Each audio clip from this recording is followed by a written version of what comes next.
شیخ پتہ کیسے چلے گا؟ شیخ کسی عالم کا عقیدہ صحیح ہے، ہم لوگ اگر صرف ٹیسٹ لیں گے تو وہ تو برا مان جائے گا. اور ہم لوگ جیسے کسی سے شادی کر رہے ہیں تو ہمیں پتہ کیسے چلے گا شیخ عقیدہ اس کا کیسے ہے؟ پتہ کیسے چلے گا شیخ ہمیں کہ صحیح عقیدہ ہے یا نہیں ہے؟ بھائی یہ جو ہم اپنے مسلک اور عقیدے کو ایک نام رکھتے ہیں نا کہ اہل حدیث اسی لیے رکھا جاتا ہے کیونکہ ایک آدمی جب وہ کہتے ہیں اپنے آپ کو کوئی اہل حدیث ہے تو اس کا مطلب اس کا عقیدہ قرآن و سنت کے موافق ہے. کوئی لڑکا یا لڑکی اگر وہ کہتی کہ وہ اہل حدیث ہے تو عام یہی ہے کہ اس کا عقیدہ قرآن و سنت کے موافق ہے. تو اگر وہ اپنے آپ کو اہل حدیث کہہ رہے ہیں تو یہ سمجھنا چاہیے کہ اس کا عقیدہ بھی اہل حدیث والا ہے. لیکن اگر کوئی شبہ کی بات ہے تو آپ جو بیسک دین کے عقیدے کے مسائل ہے وہ سے پوچھ لیں. آپ اللہ تعالیٰ کہاں ہے، سب سے بیسک عقیدے کا امتحان اسی سے ہوتا ہے کہ اللہ تعالیٰ کہاں ہے. اور اس ایک سوال سے انسان کا عقیدہ پورے طور پہ واضح ہو جاتا ہے. اللہ کے نبی صلی اللہ علیہ وسلم نے اس لونڈی سے کیا کہا تھا؟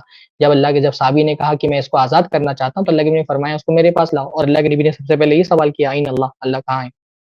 اور بھی عقیدے کے جو مختلف معاملات ہوتے ہیں اس کو آپ سوال کر سکتے ہیں. اللہ کے علاوہ کسی کو پکارنا چاہیے کہ نہیں، دعائیں کرنا چاہیے کہ نہیں کرنا چاہیے، غیر اللہ سے فریاد کر سکتے ہیں کہ نہیں کر سکتے ہیں، اللہ تعالیٰ کے صفات کے باب میں اس کا کیا عقیدہ ہے.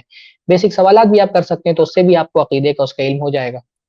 شیخ میں نے کسی سے سنا تھا کہ شیخ سے کہ وہ پوچھنا بد اخلاقی ہے، آپ کو نہیں پوچھنا چاہیے، آپ کو اچھا گمان نہیں رکھنا چاہیے. میں نے تو کہا کہ اگر اہل حدیث ہے تو زیادہ گمان نہیں ہوگا کہ اس کا عقیدہ صحیح ہوگا، لیکن پوچھنا بد اخلاقی کیوں ہے بھائی؟ یہ کوئی بد اخلاقی کی بات نہیں ہے. اگر کسی کے عقیدے کے بارے میں شبہ ہو تو آپ پوچھ سکتے ہیں کہ اس کا عقیدہ کیا ہے، کوئی اس میں حرج کی بات نہیں ہے. پوچھنا جی بد اخلاقی نہیں ہوتا ہے. ہاں ہو سکتا ہے کوئی بد اخلاقی اس کے لہجے میں ہو، سوال کرنے کی طریقے میں ہو، تو طریقہ بھی صحیح ہونا چاہیے. بعض مرتبہ ایسا ہوتا ہے ہماری بات صحیح ہوتی ہے، انداز غلط ہوتا ہے، تو انداز صحیح ہونا چاہیے. تو کوئی چیز بد اخلاقی نہیں ہے. ایک سمجھدار آدمی کو سمجھ میں آتا ہے کہ انداز ایک با اخلاق آدمی کا انداز اور ایک بد اخلاق آدمی کا انداز الگ الگ ہوتا ہے. ایک جو دیوبندی ہیں شیخ، ان کے 50-50 ہوتا ہے ان کا، کہ ان کا کبھی کبھار عقیدہ بالکل اہل حدیث کی طرح ہی ہوتا ہے اور بھائی جو کبھی آدمی کچھ کہے کہ ایسا. اپنے آپ کو کہ میں دیوبندی تو اس کا عقیدہ کیسے صحیح ہوگا؟ اگر شیخ دیوبندی ہے تو زیادہ امکان ہے کہ اس کا عقیدہ خراب ہو. ہاں شیخ میں مطلب تو نہیں جیسے جانتا بہت ہوں سارے کسی لوگ، دیوبندی کو جس کا عقیدہ مکمل صحیح ہو. کہیں نہ کہیں عقیدے میں خرابیاں ہوتی ہیں.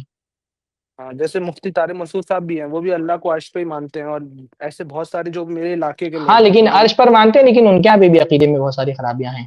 جی شیخ، جی شیخ، بہت بہت شکریہ شیخ.